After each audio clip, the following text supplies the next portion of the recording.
Pakistani showbiz industry की तारीख में 90 की दिहाई एक ऐसा संग मील है जहां फन और शोहरत के उरूज के साथ साथ हमने कई ऐसी नामवर शख्सियात को खोया जिनकी कमी आज भी शिद्दत से महसूस की जाती है। ये वो दौर था जब लॉलीवुड और पीटीवी अपने उरूज पर थे, लेकिन उसी सुनहरी दौर के पसे पर्दा कई अलमनाक दास्तानें भी रकम हो रही थी। उसी दिहाई में पाकिस्तान ने अपनी चंद ऐसी मायनाज और बेमिसाल अदाकाराओं को अलविदा किया जिन्होंने अपनी खुदादाद सलाहियतों, बेपनाह खूबसूरती और जानदार अदाकारी से न सिर्फ फिल्मी पर्दे बल्कि करोड़ों इंसानों के दिलों पर भी हुकूमत की। इन अजीम फनकारों की अचानक मौत ने जहां एक तरफ फनून लतीफा से दुनिया को नाकाबिल तलाफी नुकसान पहुंचाया, वहीं दूसरी जानिब उनके चाहने वालों को गहरे दुख और सदमे की कैफियत में मुब्तला कर दिया। उनमें से किसी को मूजी मर्ज कैंसर ने छीन लिया तो कोई बेरहमी से कत्ल कर दी गई, मगर इन सब का मुश्तरका खासा ये था तो अपने पीछे फन का वो अजीम विरसा छोड़ गई जो आज भी नई नस्ल के फनकारों के लिए मशाल राह है। झैल में उन चार अजीम शख्सियात के बारे में मुफस्सिल तज़किरा पेश खिदमत है जिन्होंने 90 की दिहाई को पाकिस्तानी तारीख की एक उदास तरीन दिहाई बना दिया। नंबर 1, अदाकारा रानी। अदाकारा रानी जिनका असल नाम नासिरा बेगम था, पाकिस्तानी सिनेमा की तारीख की सबसे ज्यादा बासलाहियत और खूबसूरत अदाकाराओं में शुमार की जाती हैं। उनका करियर 60 और 70 की दिहाई में अरूज पर था, लेकिन 90 की दिहाई उनके लिए बीमारी और जदोजहद का पैगाम लेकर आई। रानी सिर्फ अदाकारा नहीं बल्कि रक्स की वो माहिर फनकारा थी जिन्हें क्लासिक डांस पर मुकम्मल अबूर हासिल था। उन्होंने अंजुमन, तहजीब और उमराव जानादा जैसी फिल्मों में ऐसी जानदार अदाकारी की कि वो फिल्मी दुनिया की बेताज मलका बन गई। ताहम 90 की दिहाई के आगाज में वो कैंसर जैसे मूजी मर्ज का शिकार हो गई। रानी ने अपनी जिंदगी के आखिरी अयाम इंतहाई कर्ब और तकलीफ में गुजारे, लेकिन उनके माथे पर कभी शिकन न आई। 27 मई 1993 को जब वो कराची में 46 बरस की उम्र में इंतकाल कर गईं, तो पूरा मुल्क सोगवार हो गया। उनकी मौत महज इंसान की मौत नहीं थी बल्कि पाकिस्तानी फिल्मी सनत के सुनहरी दौर का अख्तिताम था। उनके जनाजे पर फिल्मी दुनिया के तमाम बड़े नाम मौजूद थे जो उस अजीम फनकारा को आखिरी अलविदा कहते हुए अपने आंसू न रोक सके। नंबर 2, अदाकारा नादरा। नादरा 90 की दिहाई की वो सुपरस्टार थी जिनका नाम फिल्म की कामयाबी की जमानत समझा जाता। उनकी गोरी रंगत और दिलकश नैन नक्श की वजह से उन्हें इंडस्ट्री में व्हाइट रोज का खिताब दिया गया। नादरा ने 1986 में अपने सफर का आगाज किया और 90 की दिहाई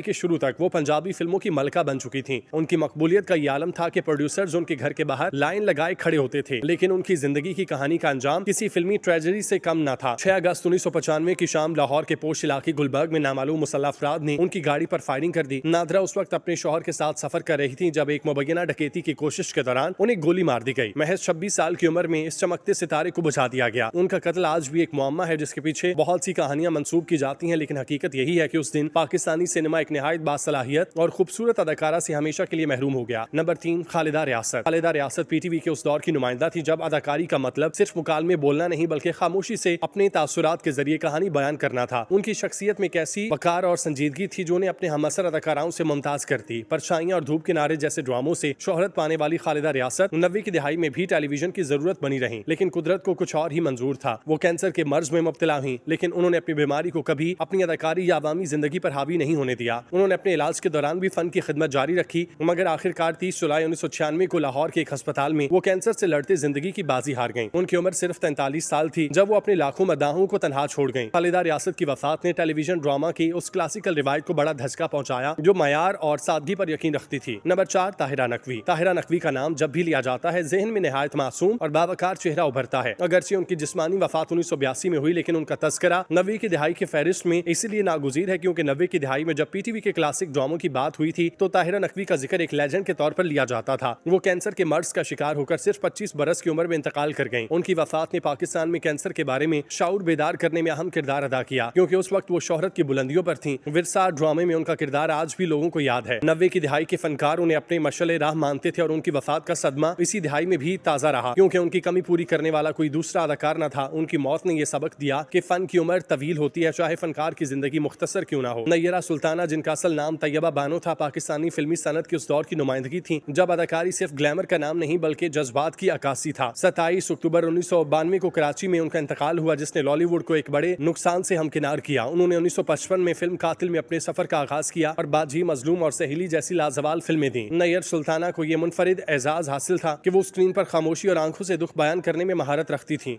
इसलिए उन्हें मलका जज्बात कहा जाता था। उनकी वफात की वजह कैंसर बनी जिससे वो काफी अरसे तक नबर्द आजमा रही। उनकी रुखसती से इंडस्ट्री में एक ऐसी शफीक और बावकार शख्सियत से महरूम हो गई जिसने न सिर्फ हीरोइन के तौर पर बल्कि बाद में माँ और दीगर अहम किरदारों में भी धाक बिठाई। 90 की दिहाई पाकिस्तानी शोबिस के लिए एक ऐसी खजां साबित हुई जिसने फन के गुलशन में वो फूल चुन लिए जिनकी खुशबू आज भी पाकिस्तानियों के जहनों में ताजा है। रानी की क्लासिकल अदाकारी, नादरा का सहर अंगेज हुस्न, खालिदा रियासत की संजीदा फनकारी और ताहिरा नकवी की मासूमियत महज चंद नाम नहीं बल्कि मुकम्मल अहद की पहचान थे। इन अदाकाराओं के अचानक और अलमनाक हमवात ने इंडस्ट्री में जो खला पैदा किया वो दिहाइयां गुजरने के बाद भी पूर्ण नहीं हो सका। आज जब हम उस दौर की फिल्मों और ड्रामों को देखते हैं तो इन फनकारों की यादें हमें एक ऐसे हद की तरफ ले जाती हैं जहां फन अपनी खालिस तरीन शक्ल में मौजूद था। उनकी वफात ने हमें यह सिखाया कि फनकार मर जाता है मगर उसका फन लाजवाल रहता है। यही वजह है कि आज भी जब 90 की दिहाई का तस्करा होता है तो इन चारों अजीम खवातीन के जिक्र के बगैर वो अधूरा रहता है। उनका नाम तारीख के सुनहरी हरूफ में हमेशा महफूज रहेगा और उनकी खिदमात को आने वाली नस्लें कदर की निगाह से देखती रहेंगी। पाकिस्तानी फनून लतीफा की तारीख में 90 की दिहाई ऐसी अलमनाक और सहर अंगेज याद बनकर महफूज है जिसका तस्करा होते ही दिल उदासी की लहरों में घिर जाता है। ये वो अहद था जब पाकिस्तानी सिनेमा और टेलीविजन अपनी तख्लीकी बुलंदियों को छू रहे थे मगर इस दरख्शां दौर में फन के उफक से वो सितारे टूटे जिन्होंने अपनी पूरी जिंदगी फन के लिए वक्फ कर रखी थी। गिरानी, नादरा, खालिदा रियासत और ताहिरा नकवी जैसे नाम महज अदाकारों के नहीं बल्कि एक ऐसे मयार थे जिन्हें दोबारा छूना नामुमकिन नजर आता है। इन खवातीन ने उस वक्त अपनी जगह बनाई जब मुकाबला सख्त था और फन की कदर करने वाले कम थे। उनकी वफात ने न सिर्फ खानदानों को उजाड़ा बल्कि बॉलीवुड और पीटीवी की बुनियादों को भी हिला कर रख दिया, क्योंकि ये फनकाराएं अपनी अपनी जगह एक इदारा थी जिनके बगैर उस वक्त की कहानियां अधूरी समझी जाती थी। इन अजीम फनकारों की रुखसती के असबाब चाहे बीमारी हो या कोई नागहानी हादसा, उनका असल दुख ये है कि वो उस वक्त जुदा हुई जब इंडस्ट्री को उनकी सबसे ज्यादा जरूरत थी। रानी की बीमारी के खिलाफ तवील जदोजहद, नादरा का अपनी जवानी के अरूज पर सफाकी से कत्ल होना और खालिदा रियासत का खामोशी से दुनिया छोड़ जाना, ये सब ऐसे जख्म हैं जो आज भी शोबिस की तारीख में हरे हैं। इनकी कमी का एहसास इस वक्त मजीद बढ़ जाता है जब हम आज के दौर में उन जैसी पुख्तगी और फन से लगन ढूंढने की कोशिश करते हैं। उनका जिक्र खैर इसीलिए भी जरूरी है ताकि आने वाली नस्लें जान सकें कि जिन सहूलतों और शोहरत का आज वो लुत्फ उठा रहे हैं उसकी आबियारी में किन अजीम खवातीन ने अपना खून जिगर सर्फ किया और किस तरह अपनी जिंदगी की आखिरी सांसें तक फन की शमा को रोशन रखा। हासिल बहस ये कि चारों अदाकाराएं अपने पीछे एक ऐसा खला छोड़ गईं जिसे वक्त की गर्द भी नहीं धुंधला कर सकी। उनकी फिल्में, ड्रामे और अनमिट नकूश आज भी यूट्यूब और आर्काइव की शक्ल में मौजूद हैं जो हमें बार बार उस सुनहरी मगर गमगीन दिहाई की याद दिलाते हैं। 90 की दिहाई का ये बाब उन फनकारों के नाम जिन्होंने मौत की आगोश में जाने से पहले फन की वो तारीख रकम की जो अवधि है उनकी खिदमात को सराहना दरअसल उस पाकीज़ा फन की तौहीन से बचना है जिसकी बुनियादें उन्होंने मेहनत से रखी। अल्लाह इन तमाम फनकारों के दर्जात बुलंद करे, आमीन।